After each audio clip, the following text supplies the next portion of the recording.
Voilà, de retour, 670-9078, poste 230 ou encore virage à télémac.tv ou via notre Facebook pour nous laisser vos questions. Je vous rappelle que si tout va bien, la semaine prochaine, Richard Pelchat devrait être avec nous.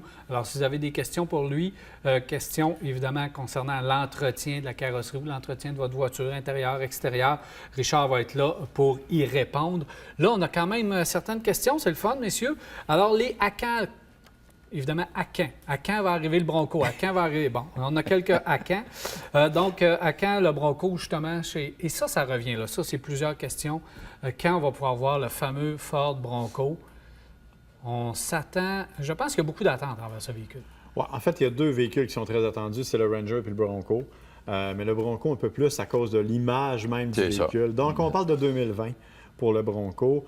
Possiblement présentation fin 2019 comme version de production finale pour une commercialisation en 2020.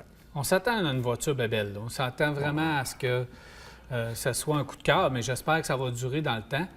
Il y a des voitures, des fois, que c'est un peu moins bien fait. J'ai hâte de voir qu'est-ce qu'on va nous présenter comme style final. Oui, bien en fait, ce qu'on veut, c'est vraiment avoir un concurrent au Wrangler, en fait, oui, en termes de hors-route. En termes de capacité hors route, puis en termes de look, on voudrait qu'il ressemble au Grand Cherokee. Bien, j'exagère, mais tu comprends ce que je veux dire là, dans la mission même du véhicule. Ouais. Donc, on va voir ce que ça va donner. Puis, si on est capable de reprendre la personnalité de ce qui était auparavant, bien là, c'est une autre affaire. Bien, on risque de frapper un grand coup avec ce véhicule. Ouais. Et Blazer? Blazer aussi, ça en vient? C'est ça. Ça, j'ai pas de question sur Blazer. Lui va arriver avant. Lui, il arrive avant. Lui, il arrive 2019. Mais est-ce que c'est une modification d'un véhicule existant, le Blazer? Écoute, on n'a pas de détails pour le moment, mais on sait qu'il arrive pour 2019, le Blazer. Donc, ça arrive avant. Des véhicules à forte personnalité qui va s'en venir. Ouais. Intéressant. Ben, le Blazer, il faut avoir le musclé aussi. Là. Ouais. Mais je pense que GM ne veulent pas passer à côté. Là, tu sais. Ils n'ont pas le choix. Ben, on a une bonne base. Là. Si on prend c'est quoi? Est-ce qu'on va le baser sur la camionnette? Sur le Colorado? Le ZR2? Tu prends un ZR2, tu modifies ça? Définitivement, oui. Là, ça risque d'être intéressant. OK. Le Kona, on veut savoir quand il va arriver à 400 km d'autonomie, 100% électrique. On estime qu'il va arriver d'ici la fin de l'année dans sa présentation, commercialisation probablement au printemps prochain, peut-être avant. On sait qu'aux États-Unis, il est supposé commencer à être vendu dernier trimestre de cette année. Donc, on parle de ce qui va se produire là, au cours des prochains mois. Donc, on attend fin de l'année pour le Kona. Le dernier, CX-5 diesel. Ça, c'est Eric qui veut savoir ça. CX-5 diesel. D'abord, on n'a pas la confirmation du diesel. Il y a des rumeurs que le diesel sera approuvé du côté de chez Mazda. Fait que ça, on va attendre de voir ce qui va arriver avec ça. On devrait avoir des nouvelles sous peu parce qu'on va rencontrer les gens de Mazda dans pas longtemps. Oui, absolument. Moi, je pense qu'on est tout prêt là, de pouvoir avoir approuvé ce véhicule-là et qu'on va le voir chez nos concessionnaires, selon moi, durant l'hiver.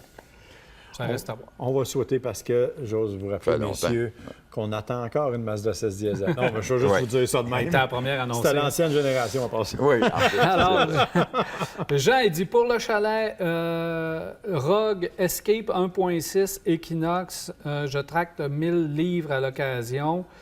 Je fais à peu près 3 km de gravier, 25 000 km par année, 5 à 7 ans. Beaucoup d'informations, là. un Rogue dans les côtes, dans le gravier, avec une transmission en courroie, ça, je suis moins intéressé d'y aller. En arrière, par contre, il y a un GM là-dedans qui... L'Escape Equinox. Oui, que je trouve qui est plus... qui est bien mieux adapté pour le travail qu'il y a à faire avec ça. Oui. L'Escape n'est pas un mauvais choix non plus. Non. Effectivement, moi non plus, je ne toucherais pas au Rogue pour cette raison-là, la CVT avec laquelle j'ai un petit peu plus de misère. Mais dans l'ensemble, c'est trois choix qui sont intéressants. Oui, mais j'avoue que l'Equinox en version 2 litres pourrait être un bon choix. Oui, mais toi, tu es un fan du 2 litres. Oui. Peut-être un peu plus, parce que si on veut aller équivalent à l'Escape, il faut prendre le 1.5. Oui. Qui est un moteur le fun, puis à l'année, vous allez avoir de l'économie. Escape ou Equinox seraient peut-être des choix. Joanne, elle regarde une location environ 42 mois. C'est rare que j'ai entendu ça, des locations 42 mois, en tout cas. Environ 42 mois, donc ça peut être... elle regarde pour un X1, un GLA 250 ou un NX 200 qui est un peu plus cher, le NX. Ce qui est 42 mois, là, c'est les voitures de luxe. Les constructeurs de luxe qui font ça Ah, maintenant. probablement. Hein? Pour des raisons, de différentes raisons, c'est que ça leur permet de vendre des chars qui ont 4 ans après, puis de les avoir sur le marché de l'occasion. Donc, c'est 42 mois. 39 et 42 mois, c'est la grosse mode. Écoute, moi, je peux te dire que le BMW est intéressant. Le X1 n'est pas un vilain choix. Oui, le NX est plus cher. Par contre, en termes de fiabilité, c'est probablement celui avec lequel vous aurez le moins de difficultés. Le GLA, j'aime beaucoup le GLA, mais c'est un petit véhicule. Les gens qui en ont, les gens, ils l'appellent le GLA. Quand les gens arrivent, ils disent moi mon GLA, là, je suis plus capable. Mais c'est un beau design de véhicule. Ouais. L'assemblage, c'est moyen. Le rendement, c'est moyen. Moi, je trouve que le NX, le NX, à mon avis, est le meilleur choix.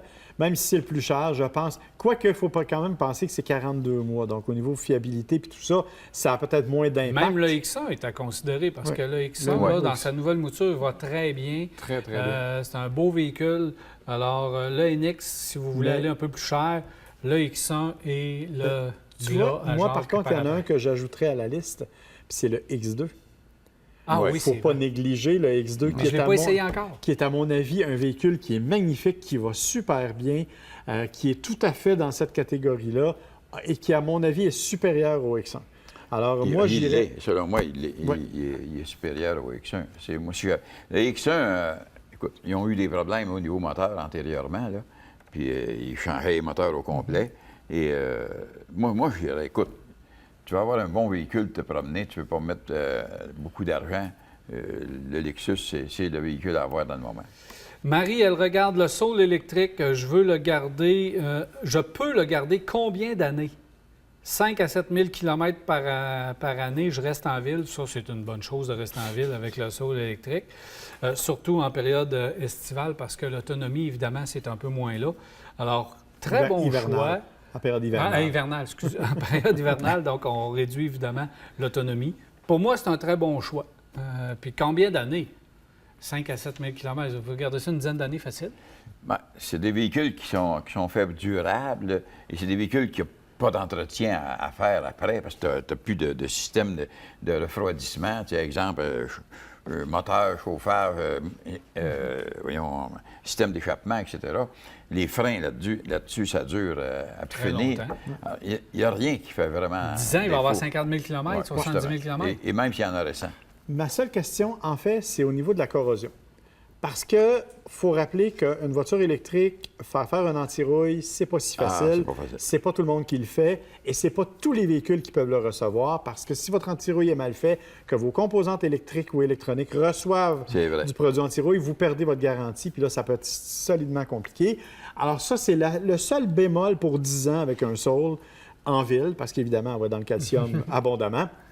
C'est plus ça la seule crainte, parce qu'effectivement, pour le reste, puis pour la garantie, les gens ont peur des batteries, là, regardez là. C'est garanti 8 ans. Ah ouais. Puis à ma connaissance, je connais personne qui a fait remplacer sa batterie. Là. Fait que c'est pas... Ça n'a même pas d'impact. Merci beaucoup, messieurs. Avec plaisir.